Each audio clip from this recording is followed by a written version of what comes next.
Bleak House by Charles Dickens. Chapter 46. Stop Him. Darkness rests upon Tom all-Alone's. Dilating and dilating since the sun went down last night, it has gradually swelled until it fills every void in the place.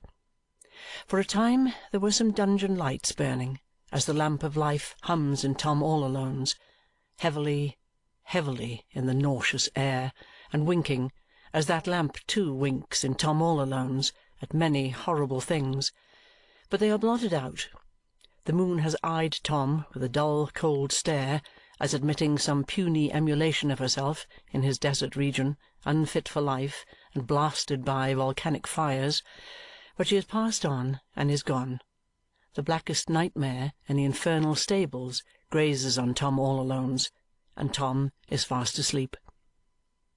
Much mighty speech-making there has been, both in and out of Parliament, concerning Tom, and much wrathful disputation how Tom should be got right, whether he shall be put into the main road by constables, or by beadles, or by bell-ringing, or by force of figures, or by correct principles of taste, or by high church, or by low church, or by no church, whether he shall be set to splitting trusses of polemical straws with the crooked knife of his mind, or whether he shall be put to stone-breaking instead. In the midst of which dust and noise there is but one thing perfectly clear, to wit, that Tom only may and can, or shall and will, be reclaimed according to somebody's theory but nobody's practice, and in the hopeful meantime Tom goes to perdition head foremost in his old determined spirit. But he has his revenge. Even the winds are his messengers, and they serve him in these hours of darkness. There is not a drop of Tom's corrupted blood but propagates infection and contagion somewhere.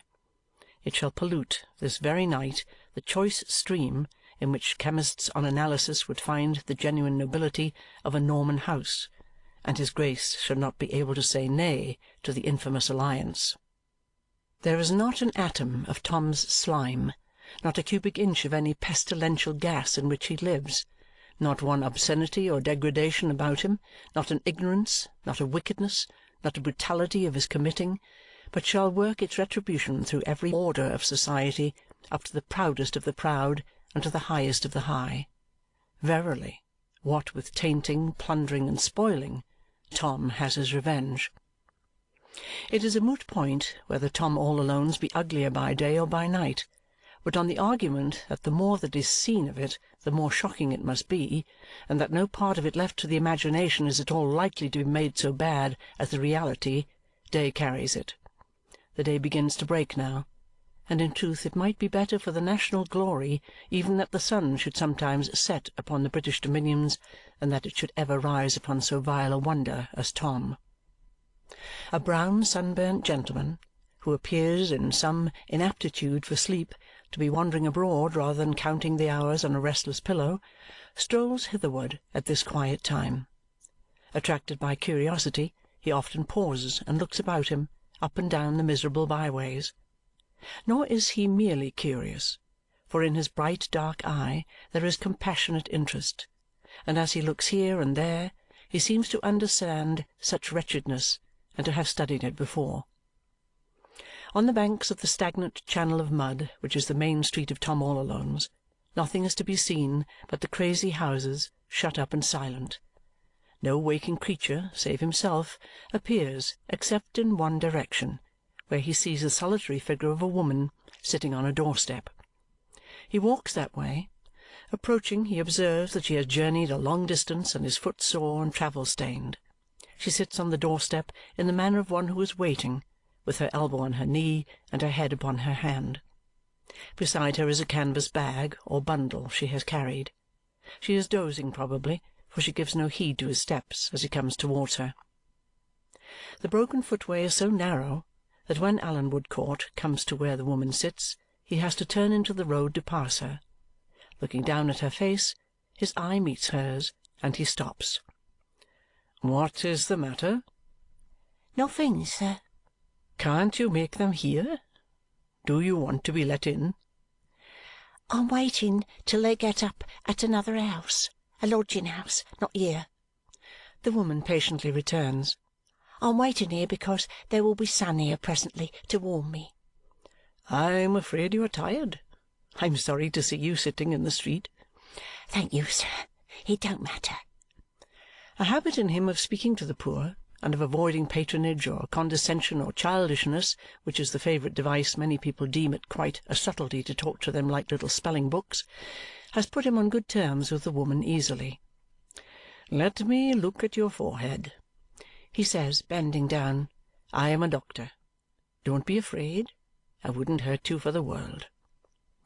He knows that by touching her with his skilful and accustomed hand he can soothe her yet more readily. She makes a slight objection, saying, "It's nothing." But he has scarcely laid his fingers on the wounded place when she lifts it up to the light. Aye, a bad bruise and the skin sadly broken. This must be very sore. "It do ache a little, sir," returns the woman with a started tear upon her cheek. "Let me try to make it more comfortable. My handkerchief won't hurt you." "Oh, dear no, sir, I'm sure of that."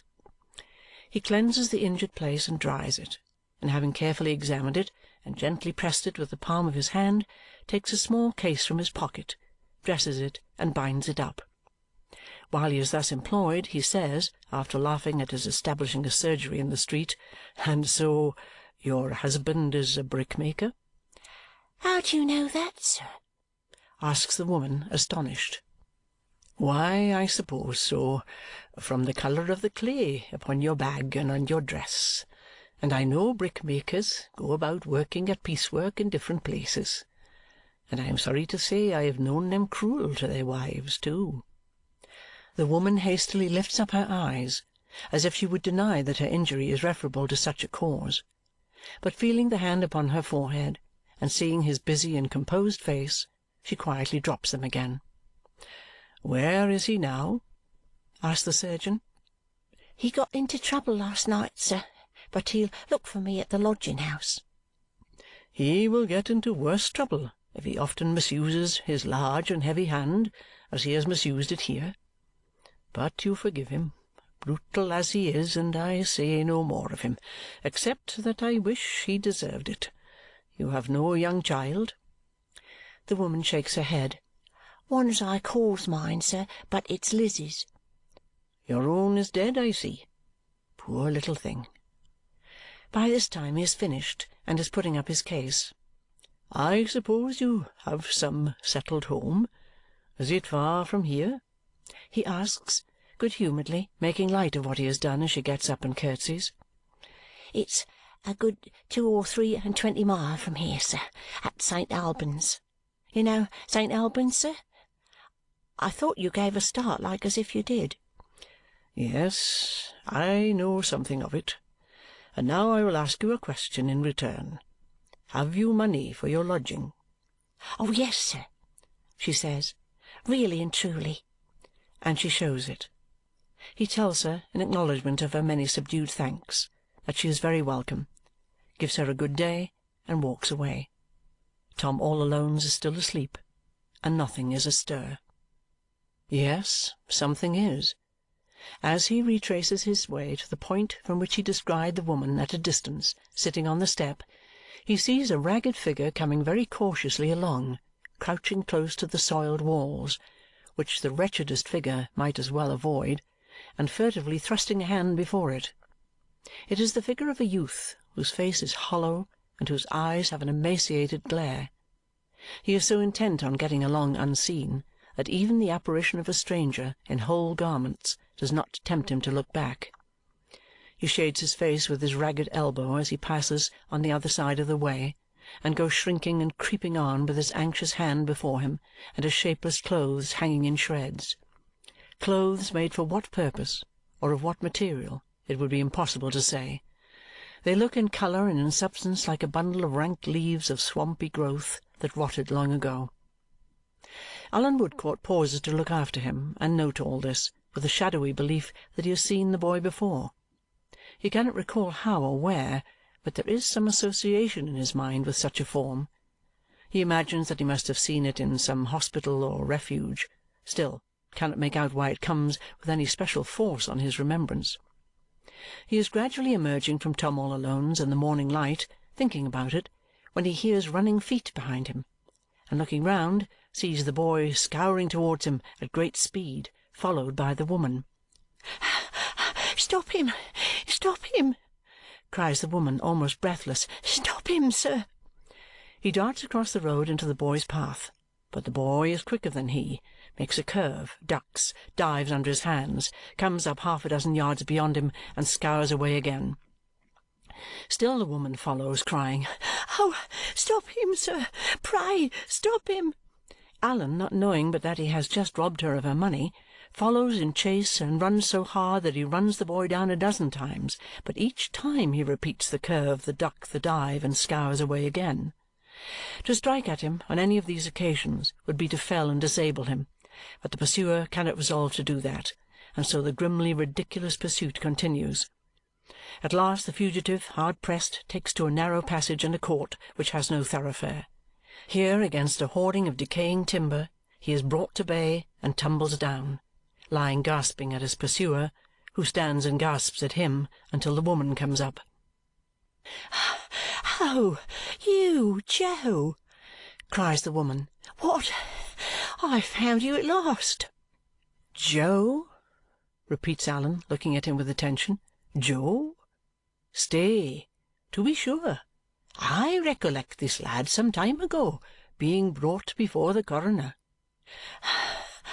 "Yes, I see you once afore at the Inkwhich," whimpers Joe.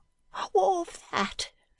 Can't you never let such an unfort'nate as me alone? An't I unfort'nate enough for you yet? How unfort'nate do you want me to be for to be? I've been a-chivied and a-chivied, fussed by one on you and nixed by another on you till I'm worrited to skin and bones. The Inkwhich warn't my fault. I done nothink. He was very good to me. He was.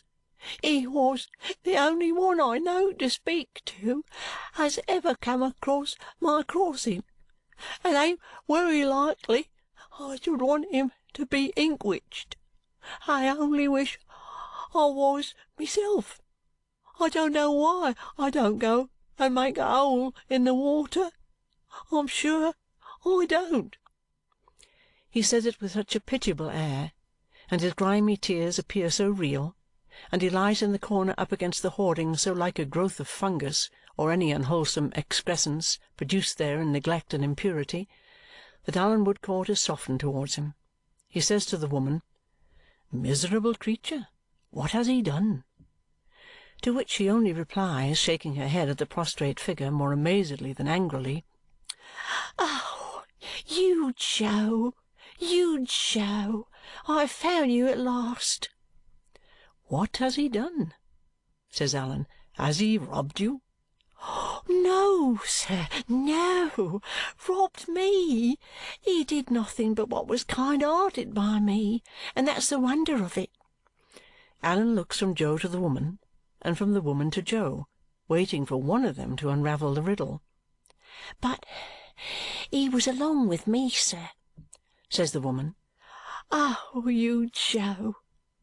He was along with me, sir, down at St. Albans, ill, and a young lady, Lord bless her for a good friend to me, took pity on him when I durstn't, and took him home."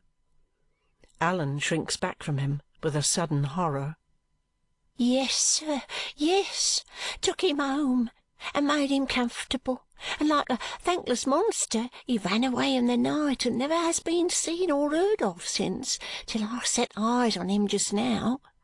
And that young lady that was such a pretty dear caught his illness, lost her beautiful looks, and wouldn't hardly be known for the same young lady now if it wasn't for her angel temper and her pretty shape and her sweet voice. Do you know it? You ungrateful wretch, do you know that this is all along of you and of her goodness to you?" demands the woman, beginning to rage at him as she recalls it and breaking into passionate tears. The boy, in rough sort, stunned by what he hears, falls to smearing his dirty forehead with his dirty palm, and to staring at the ground, and to shaking from head to foot until the crazy hoarding against which he leans rattles. Allan restrains the woman merely by a quiet gesture, but effectually. "Richard told me," he falters. "I mean, I have heard of this. Don't mind me for a moment. I will speak presently." He turns away and stands for a while looking out at the covered passage. When he comes back, he has recovered his composure, except that he contends against an avoidance of the boy which is so very remarkable that it absorbs the woman's attention. "You hear what she says. But get up, get up." Joe, shaking and chattering, slowly rises and stands, after the manner of his tribe in a difficulty, sideways against the hoarding, resting one of his high shoulders against it, and covertly rubbing his right hand over his left and his left foot over his right. "You hear what she says, and I know it's true. Have you been here ever since?" "Wish it may die if I see Tom all Alone's till this blessed morning," replies Joe hoarsely. "Why have you come here now?" Joe looks all round the confined court, looks at his questioner no higher than the knees, and finally answers, "I don't know how to do nothink, and I can't get nothink to do. I'm wery poor and ill, and I thought I'd come back here when there warn't nobody about, and lay down and hide somewheres as I knows on till arter dark, and then go and beg a trifle of Mr. Snagsby. He was allus willing for to give me somethink, he was, though Mrs. Snagsby she was allus a chivying on me, like everybody, everywheres." "Where have you come from?" Joe looks all round the court again, looks at his questioner's knees again, and concludes by laying his profile against the hoarding in a sort of resignation. "Did you hear me ask you where you have come from?" "Tramp, then," says Joe. "Now tell me," proceeds Allan, making a strong effort to overcome his repugnance, going very near to him, and leaning over him with an expression of confidence, "tell me how it came about that you left that house when the good young lady had been so unfortunate as to pity you and take you home." Joe suddenly comes out of his resignation and excitedly declares, addressing the woman, that he never known about the young lady, that he never hearn about it, that he never went fur to hurt her, that he would sooner have hurt his own self, that he'd sooner have had his unfort'nate head chopped off than ever gone anigh her, and that she was wery good to him, she was, conducting himself throughout as if in his poor fashion he really meant it, and winding up with some very miserable sobs. Allan Woodcourt sees that this is not a sham. He constrains himself to touch him. "Come, Joe, tell me." "No, I dasn't," says Joe, relapsing to the profile state. "I dasn't, or I would." "But I must know," returns the other. "All the same, come, Joe." After 2 or 3 such adjurations, Joe lifts up his head again, looks round the court again, and says in a low voice, "Well, I'll tell you something. I was took away there." "Took away? In the night?" "Ah!"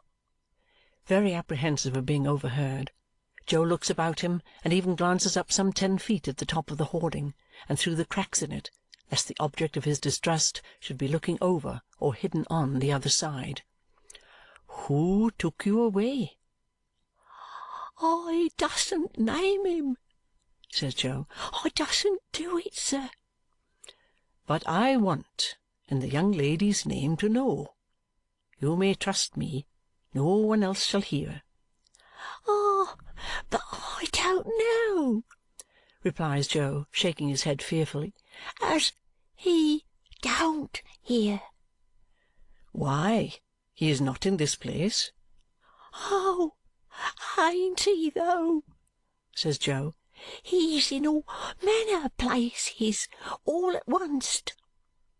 Allan looks at him in perplexity, but discovers some real meaning and good faith at the bottom of this bewildering reply.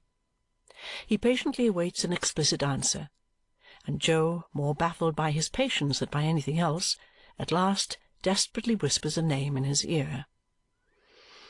"Aye," says Allan. "Why, what had you been doing?" "Nothink, sir. Never done nothink to get myself into no trouble, 'cepting not moving on under Inkwhich. But I'm a moving on now. I'm a moving on to the burying ground. That's the move as I'm up to." "No, no, we will try to prevent that. But what did he do with you?" "Put me in a hospital," replied Jo, whispering, "till I was discharged, then give me a little money, 4 half-bulls, what you may call half-crowns, and says, 'Hook it. Nobody wants you here,' he says. 'You hook it. You go and tramp,' he says. 'You move on,' he says. 'Don't let me ever see you nowheres within 40 mile of London, or you'll repent it.' So I shall if ever he doos see me, and he'll see me if I'm above ground," concludes Jo, nervously repeating all his former precautions and investigations. Allan considers a little, then remarks, turning to the woman, but keeping an encouraging eye on Jo, "He is not so ungrateful as you suppose. He had a reason for going away, though it was an insufficient one." "Thank ye, sir, thank ye!" exclaims Jo. "There now! See how hard you was upon me! But only you tell the young lady what the gentleman says, and it's all right, for you was wery good to me, and I knows it." "Now, Jo," says Allan, keeping his eye upon him, "come with me, and I will find you a better place than this to lie down and hide in. If I take one side of the way, and you the other to avoid observation, you will not run away, I know very well, if you make me a promise." "I won't. Not unless I was to see him a coming, sir." "Very well. I take your word. Half the town is getting up by this time, and the whole town will be broad awake in another hour. Come along. Good day again, my good woman." "Good day again, sir, and I thank you kindly, many times again." She has been sitting on her bag, deeply attentive, and now rises and takes it up, Jo repeating, "Only you tell the young lady as I never went for to hurt her, and what the gentleman says." Nods and shambles and shivers and smears and blinks and half laughs and half cries a farewell to her, and takes his creeping way along after Allan Woodcourt, close to the houses on the opposite side of the street. In this order the two come up out of Tom all Alone's into the broad rays of the sunlight and the purer air. End of chapter 46.